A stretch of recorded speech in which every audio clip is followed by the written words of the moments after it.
Nós estamos dando início hoje a uma nova série que nós estamos chamando de Homens Influentes, Legado Permanente.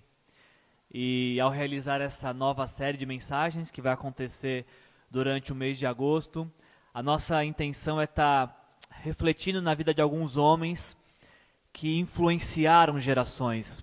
Alguns homens que se preocuparam com aqueles que viriam depois dele e deixaram então um legado para a posteridade. E ao realizar essa série, embora nós estejamos falando de homens e pegando o exemplo de homens, de personagens bíblicos, a nossa intenção é que, de uma maneira geral, você possa refletir também sobre o que você está deixando para as próximas gerações. Durante toda essa série do mês de agosto, a cada semana nós vamos estar encorajando cada pessoa a estar refletindo um pouquinho sobre o que está deixando de legado para a geração que vem depois. Para pensar um pouquinho, só para você entender aonde a gente quer chegar.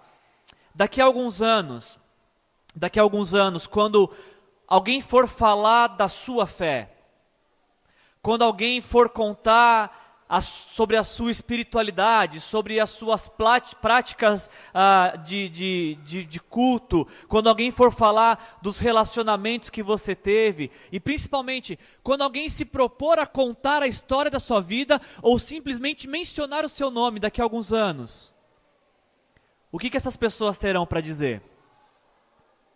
Quando alguém se propor a contar a sua história, daqui a alguns anos, que história essas pessoas terão para contar? Que história essas pessoas terão para dizer? Nas próximas semanas a gente vai falar um pouco sobre isso. A gente vai falar sobre casamento, sobre família, sobre amizade, sobre fé, sobre coragem, sobre testemunho, sobre essas diversas coisas que nós construímos durante a nossa vida e que acabam se tornando verdadeiros memoriais, lembranças para as próximas gerações. E a minha oração e a minha esperança ao realizar essa série de mensagens, se você ficar com a gente durante essas 4 semanas, a minha esperança, e quero orar por isso, é que nós de fato sejamos conduzidos a refletir sobre essa responsabilidade que nós temos com as pessoas que nos cercam, com as pessoas que estão ao nosso redor, com as pessoas que passam pelas nossas vidas, porque todas aquelas pessoas que nos conhecem, nós acabamos exercendo influência sobre elas. Enquanto eu estava preparando essa mensagem, Deus me fez pensar em algumas pessoas que passaram pela minha vida, mas que eu não exerci uma boa influência. Deus me trouxe à memória pessoas em que eu poderia ter abençoado muito mais, eu poderia ter feito coisas melhores, falado palavras melhores, mas não fiz. Então, talvez, penso eu, que algumas pessoas que passaram pela minha vida, quando o meu nome é dito, talvez não tenham boas lembranças, porque talvez eu não tenha exercido uma boa influência sobre essas vidas. Mas eu também posso me lembrar de algumas pessoas que passaram pela minha vida, em que eu investi tempo, em que eu compartilhei da minha vida, em que eu chorei junto, em que eu sorri junto, e quando o meu nome é mencionado, eu creio que tais pessoas têm uma boa lembrança. E Deus me fez pensar essa semana, enquanto eu preparava essa mensagem, que influenciar não é uma opção, porque nós fazemos isso constantemente. A pergunta que nós temos que nos fazer nessas próximas 4 semanas é: de que forma? De que forma nós temos influenciado as pessoas que estão ao nosso redor? De uma forma positiva ou de uma forma negativa? Influenciar não é opção, porque nós estamos constantemente nos relacionando com pessoas e os nossos relacionamentos provocam uma certa influência sobre aqueles que estão ao nosso redor.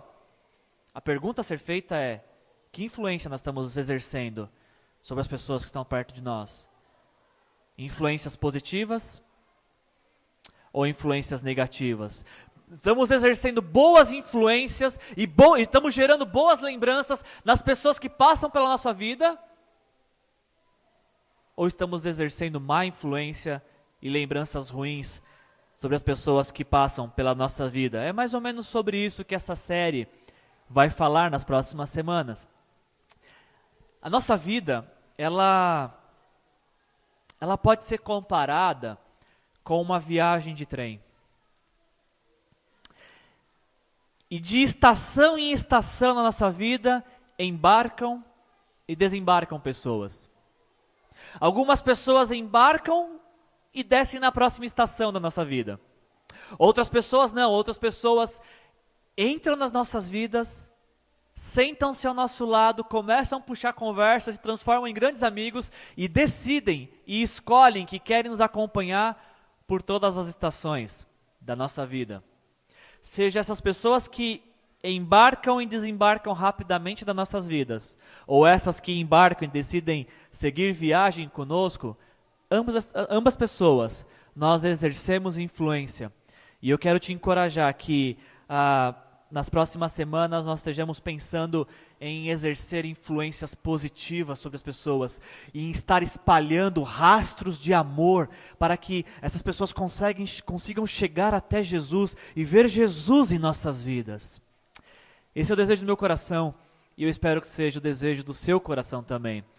Por falar em compartilhar de vida, espalhar rastros de amor e influenciar pessoas, você pode compartilhar também as suas impressões sobre esta série nas redes sociais. Você pode dividir conosco aquilo que Deus falar com você ou sobre o que você pensar, usando hashtag Homens Influentes nas redes sociais.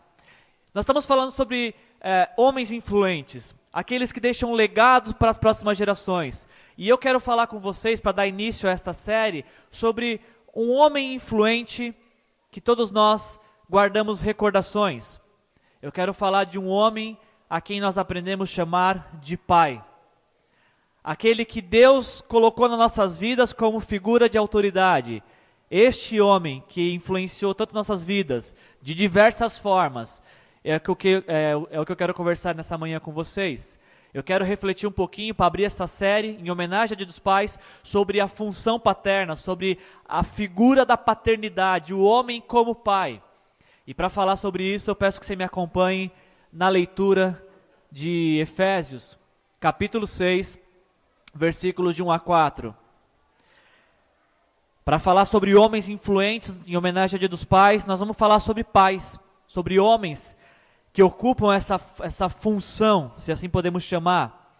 Vamos falar um pouquinho sobre paternidade nesta manhã, baseando nossa reflexão no texto de Efésios, capítulo 6, versículos de 1 a 4. É claro que nós estamos falando de pais, para homens, mas essa é uma mensagem para todos, então peço que você preste bastante atenção.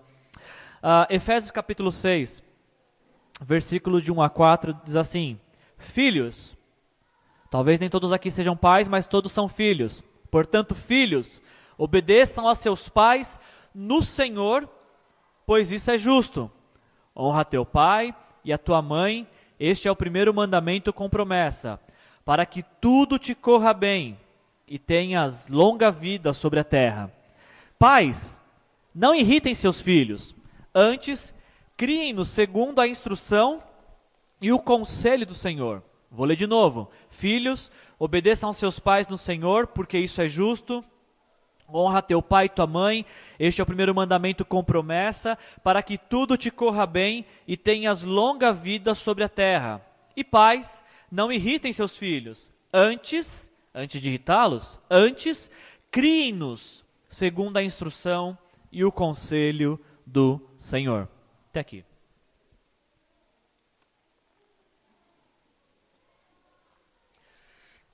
Em homenagem ao Dia dos Pais, nós vamos falar hoje sobre a importância da função paterna no desenvolvimento moral, emocional e espiritual de todo ser humano. Fatalmente, se eu perguntasse aqui para você qual é a lembrança ou influência que seu pai teve sobre sua vida, seja boa ou negativa, seja ruim ou positiva, eu tenho certeza que cada um de nós aqui teria algo para falar sobre nosso pai. Alguns talvez diriam de um dia marcante, de algo que o pai fez, ou algo que o pai deixou de fazer. Mas o fato é que o pai, o homem, a figura paterna, ele tem um poder de influência sobre todo ser humano. E isso se torna um problema para nós atualmente, porque atualmente a função paterna, ela tem sido desprezada por muitos homens. Muitos homens têm deixado de exercer a paternidade, têm abandonado o exercício da paternidade, se escondendo atrás da sombra de que ser pai basta prover para a família que ele está exercendo um bom papel como pai. Muitos homens se escondem atrás do provedor para dizer que são bons pais. E se você perguntar se é um bom pai, ele vai falar, claro que eu sou, eu não deixo faltar nada da minha casa, pode perguntar para meus filhos, pode perguntar para minha esposa, eles não passam fome, eles têm roupa. E muitos homens modernos se escondem então atrás da provisão, como se isso resumisse ser pai. Isso talvez tenha funcionado há muitos anos atrás, com a Revolução Industrial, que fez com que o homem já não trabalhasse mais no quintal da sua casa. Com a Revolução Industrial, o homem sai de casa para buscar sustento para sua família, e isso faz com que a sociedade se transforme em uma sociedade matriarcal. Porque enquanto se desenvolve o conceito do homem provedor, também se desenvolve o conceito de que quem cuida das crianças é a mãe, é a mulher. Homem que é homem trabalha, mas cuidar de criança, cuidar de filho, educar filho, isso é coisa de mulher. E aí, às vezes, em alguns lares, é muito comum ver o seguinte diálogo. O filho chega para o pai e fala, pai, posso fazer tal coisa? Ou pai, posso ir em tal lugar? Em muitos lugares, a frase ouvida é, pergunte para a sua mãe.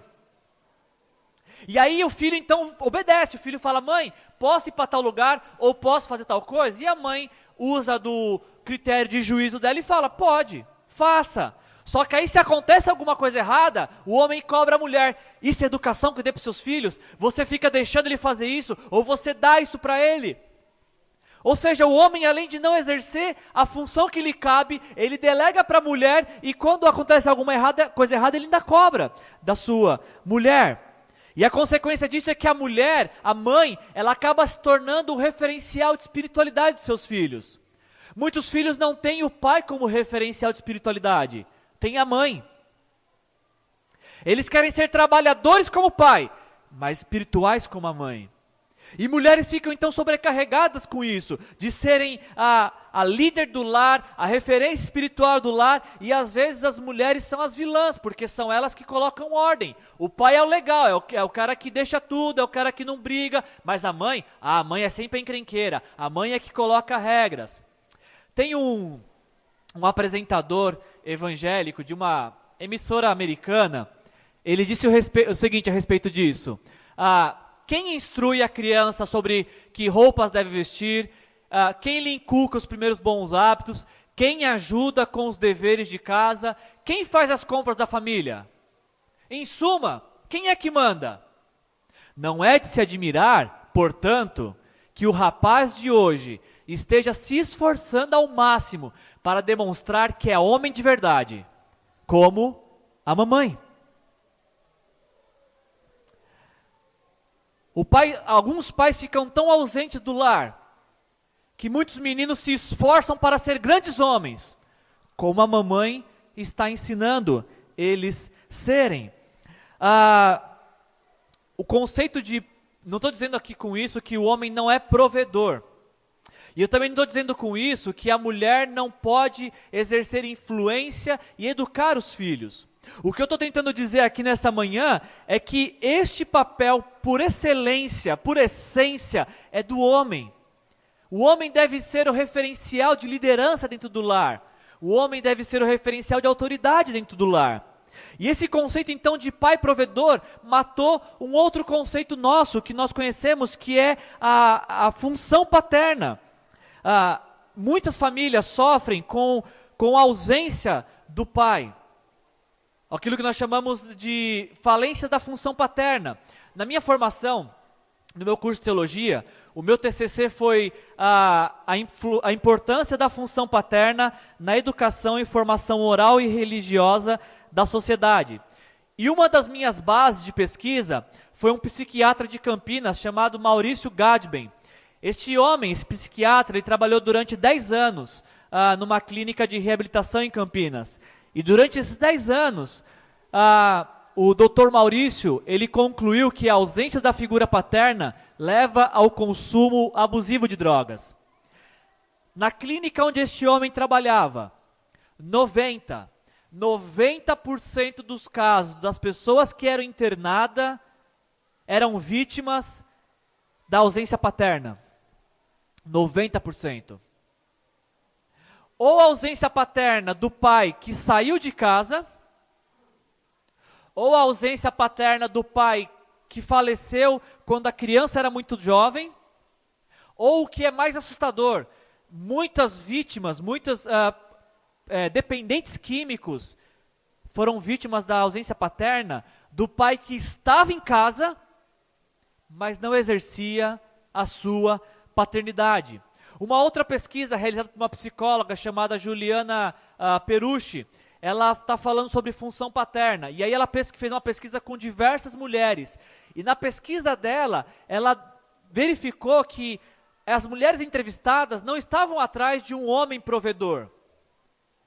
Para essas mulheres entrevistadas, a figura paterna, a função paterna, estava mais associada com autoridade do que com provisão. Na pesquisa, a doutora Juliana, ela diz o seguinte, essa figura, o pai, a paternidade, é caracterizada pela autoridade plena e exclusiva do pai sobre os filhos, cabe ao pai a função de estabelecer limites, impor regras de conduta, delimitar simbolicamente o que é e o que não é permitido. Eu não sei vocês, mas quando eu olho para essas pesquisas, isso me assusta. Porque eu sei que esta é a realidade de muitos lares. Eu sei que muitos homens abandonaram a função paterna com a justificativa de que trabalham demais, estão cansados, que não têm tempo. Muitos homens abandonaram a função paterna porque estão atrás dos seus hobbies, dos seus prazeres, daquilo que lhes dá descanso. Muitos homens estão sobrecarregando suas mulheres, deixando para elas essa obrigação de cuidar dos seus filhos. Ser provedor é uma incumbência masculina. Mas eu arrisco dizer nesta manhã que eu acho, minha opinião e respeito a sua, mas na minha opinião, ser provedor não é a principal função de um homem. Ela é uma importante função masculina do homem, mas ela não é principal. E eu falo isso não com base em achismo e nem tanto com base na ciência. Eu falo isso com base na Bíblia. No texto que nós lemos, de Efésios, capítulo 6, versículos de 1 a 4, nós temos um tesouro aqui que eu quero que você leve para a sua casa nessa manhã. Um tesouro que passa desapercebido por nós, por conta da nossa língua portuguesa. Na língua portuguesa, nós temos uma mesma palavra para fazer menção a duas coisas completamente diferentes. O apóstolo Paulo fala, filhos, obedeçam aos seus pais no Senhor. E depois no versículo 4 ele fala, pais, não irritem seus filhos. Na língua portuguesa, nós usamos a mesma palavra, pais, homem e mulher, como casal progenitor. E a mesma palavra, nós usamos pais, homens, no plural. Na língua portuguesa nós temos uma única palavra, uma única expressão para definir duas coisas diferentes. Na língua portuguesa temos a palavra pais, que vão falar de homem e mulher, como progenitores. E temos a mesma palavra pais, para falar de homens que exercem a função paterna, homens no plural. Só que em muitas línguas mundiais, isso não é uma realidade. Inclusive no grego, que é o texto original em que o apóstolo Paulo escreveu. No grego, quando o apóstolo Paulo está falando no versículo 1, filhos, obedeçam aos seus pais, a palavra que o apóstolo Paulo usa é a palavra goneusin, que faz menção ao casal progenitor, ao homem e mulher que se amaram, se relacionaram e deram à existência uma vida. Portanto, de acordo com o apóstolo Paulo, com a instrução que o apóstolo Paulo está dando para a igreja de Éfeso, o filho, ele deve obedecer e honrar igualmente o pai e a mãe, porque isso é mandamento, é justo, é correto. Porém, quando o apóstolo Paulo fala no versículo 4, pais, não irritem seus filhos, ele já não está usando mais a palavra agoneusin, ele está usando a palavra pateres, que faz menção a homens no plural. Quando você olha para isso, principalmente você que é homem, o que te vem à mente? O que você é levado a pensar? Quando eu olho para isso, eu estou pensando que a Bíblia está me ensinando que todos os filhos devem honrar pai e mãe igual. Mas no que diz respeito à educação, a criar, a ensinar, a instruir, a obrigação é de quem? Dos homens, do pai. E isso tem que ser transformador na minha vida e na sua vida se você é pai. Porque, de acordo com a Bíblia, quem instrui a criança, a responsabilidade de instruir a criança não é da mãe. De acordo com a Bíblia, o referencial moral, espiritual e social da criança não é a mãe. De acordo com a Bíblia, a ordenança bíblica é que o homem, o pai, seja o responsável em evitar a ira dos filhos e criá-los segundo a instrução e conselho do Senhor. Eu não sei se você concorda comigo, mas se você não concordar comigo, você vai discordar do que está escrito na Bíblia. E se porventura todo esse meu raciocínio estiver correto, e se assim como eu, depois que você tem essa compreensão, você entende que realmente é o pai, é o homem que tem que exercer esse papel de líder do lar e líder dos seus filhos, a pergunta que nós temos que responder, nós homens, nós pais, nesses dias dos pais, é como que nós homens temos criado nossos filhos? Responda para mim, você que é pai, olhando para isso aqui, como é que você tem criado os seus filhos? Olhando para isso aqui, você que é pai, assim como eu, uma pergunta que nós temos que responder é como que nós, homens, temos criado nossos filhos segundo a instrução e o conselho de Deus. E talvez uma pergunta mais ousada, será que nós pais temos criado nossos filhos nos conselhos de Deus? Ou nós temos delegado para as mulheres fazer isso? A paternidade é algo tão sublime, tão digno de honra e de consideração, que um dos reformadores do século XVI, Calvino, ele diz o seguinte: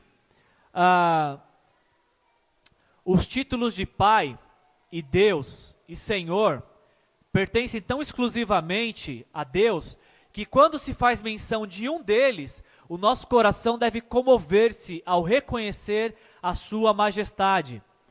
Quando Deus faz dos homens participantes de seus títulos, dá-lhes como de uma centelha de sua luz, a fim de enobrecê-los e torná-los honoráveis conforme o grau pertencente a cada um.